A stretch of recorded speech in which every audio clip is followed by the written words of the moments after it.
Working for Ansel Adams was one of the greatest experiences of my life. The opportunity to work for someone who truly was and still is your hero, this was unforgettable. I think I expected to find someone that would approach photography with great serious intent, and I've never met anyone that worked harder at photography than Ansel. But he also loved to laugh. He had a wonderful sense of humor and a contagious laughter that would set everyone else in the room laughing along with him.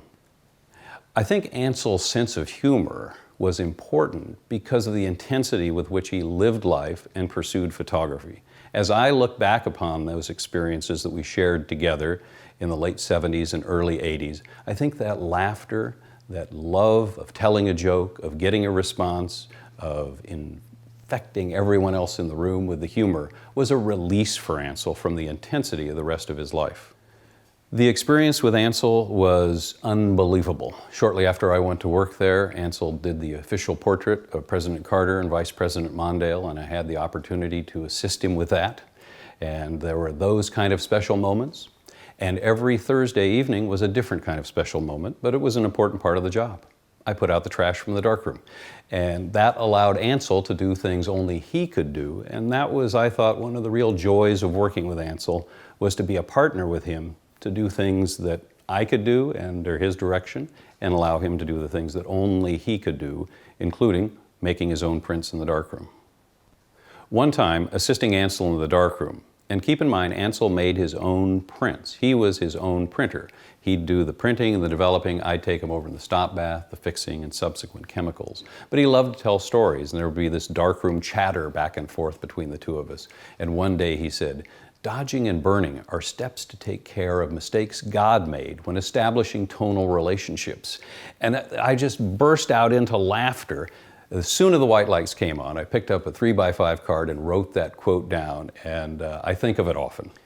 I learned a great deal in the years I worked for Ansel as his photographic assistant. I learned about the craft of photography, and that was very valuable then. It's very valuable now. It's valuable as a photographic instructor. But the most important thing I learned from Ansel was that he was still in love with the medium of photography. He was still excited when a print turned out the way he wanted it, and that passion that he continued to pursue, I think, just permeated his imagery. Ansel had a phrase that he frequently referred to himself as a cliché. The negative is the equivalent of the composer's score, and the print the performance. Ansel, as a young man, was trained as a pianist, and he was very gifted at that. He gave that up to do photography.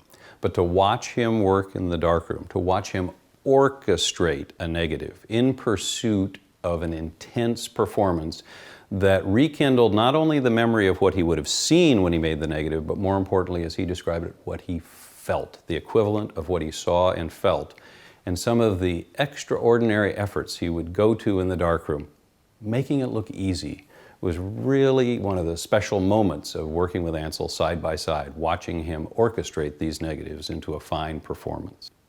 Ansel is very well known for the zone system. It's the technique that he and Fred Archer formulated in the late 1930s to try and apply the science of sensitometry to the photographic process in the field, to allow one to visualize the end result. As important as the negative is, and it's very important, it's just a stepping stone to the final destination, the print. The medium of photography is a medium of communication. Photography, light writing. We tell a story using light.